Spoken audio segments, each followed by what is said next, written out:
হযরত মূসা আলাইহিস সালাতু ওয়াস সালাম আল্লাহর দরবারে ফরিয়াদ জানায়, আল্লাহ, আয় আল্লাহ, আমি জানতে চাই জান্নাতে আমার বন্ধু হবে কে, আমার সঙ্গী হবে কে?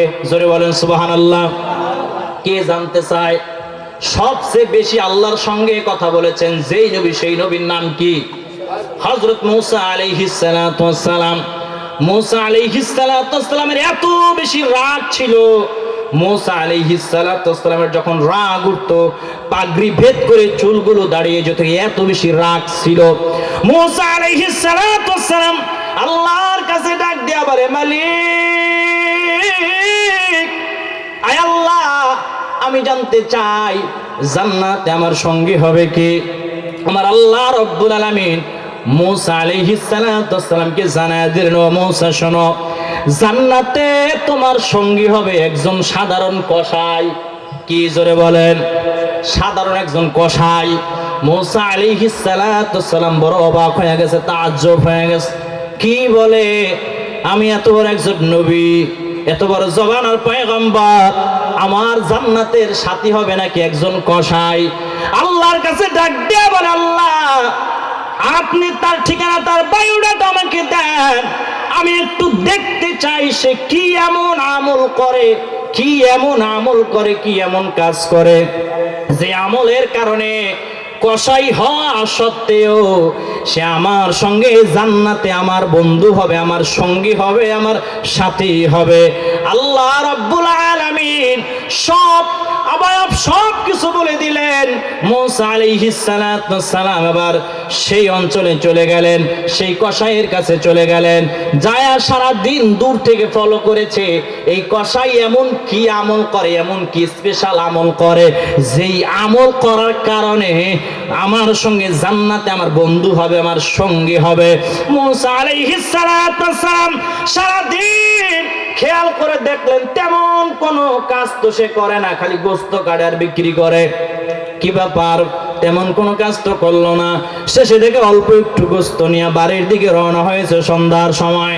মূসা আলাইহিস সালাতু ওয়াস সালাম ওই কসাইয়ের পিছন পিছন রওনা হয়েছে, পিছন পিছন রওনা হয়েছে।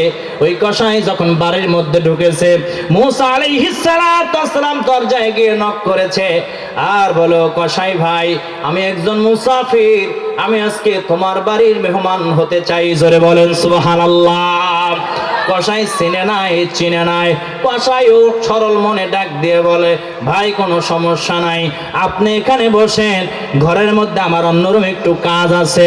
ওই কসাই অন্য ঘরে গিয়ে ওই যে একজন বৃদ্ধা, একজন মুরব্বী মহিলাকে একটা ঝুড়ি থেকে বের করেছে বা এক জায়গা থেকে বের করেছে। একজন বৃদ্ধা, বয়স্ক হয়ে গেছে, একেবারে বয়স্ক, চোখেও দেখে না এমন অবস্থা। ওই মহিলাকে গোসল করায়া ওই যে অল্প গোস্ত আনছে ওইটা রান্না করে নিজের মুখে চাবায়া চাবায়া আবার ওই মহিলাকে খাওয়ায়া দেয়। মূসা আলাইহিস সালাতু ওয়াস সালাম দূর থেকে খেয়াল করতেছে। মূসা আলাইহিস সালাতু ওয়াস সালাম খেয়াল করে দেখলেন ওই কসাই যখন ওই বৃদ্ধা মহিলাকে খাওয়ায়া দেয়, ওই মহিলা ঠোঁট নাড়ায়া কি যেন বলে। মূসা আলাইহিস সালাতু ওয়াস সালাম ওই কসাইকে প্রশ্ন করে, ও কসাই ভাই, এই মহিলা তোমার কি হয়?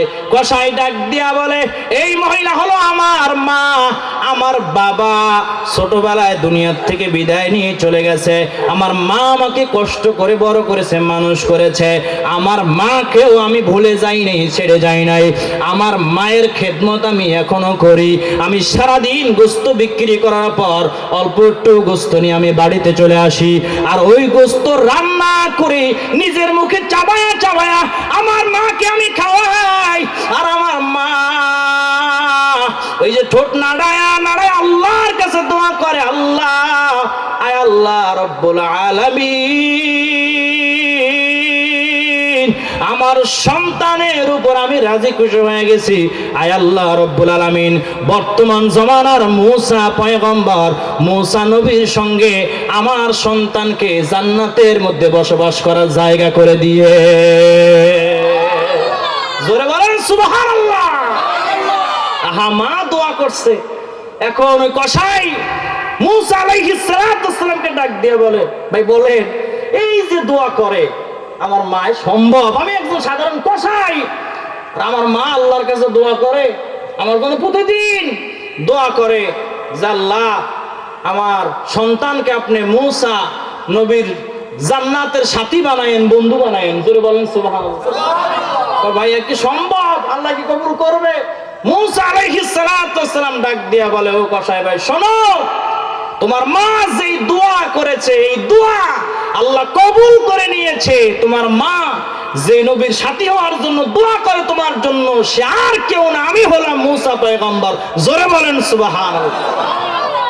মূসা আলাইহিস সালাম বলে, আমি আল্লাহর কাছে জানতে চেয়েছিলাম আমার জান্নাতের সঙ্গী হবে কে? তখন আল্লাহ তোমার কথা বলেছে। জোরে বলেন সুবহানাল্লাহ।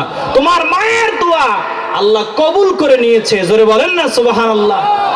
সন্তানের জন্য মা বাবা যেই দোয়া করবে, বন্দুকের গুলি মিস হয়, প্রয়োজনে মিসাইলের টার্গেট মিস হবে, কিন্তু বাবা মার দোয়া, মায়ের দোয়া কখনো মিস হয় না। মা বাবা আল্লাহর কাছে সন্তানদের জন্য যেই দোয়াই করুক না কেন, সাথে সাথে আল্লাহ কবুল করে নেয়। জোরে কোন সুবহানাল্লাহ। আবার যদি বরদোয়া করে, কবুল করে কি করে না? দেখবেন যারা বাপ মার সঙ্গে বেয়াদবি করে, ও মরার আগে ওর বোবা হয়ে যায়, মরার আগে ওর মুখ বেহা হয়ে যায়, মরার আগে ওর খানা পিনা সব বন্ধ হয়ে যায়, মরার আগে দেখবেন ও লাঞ্ছিত অপমানিত হয়।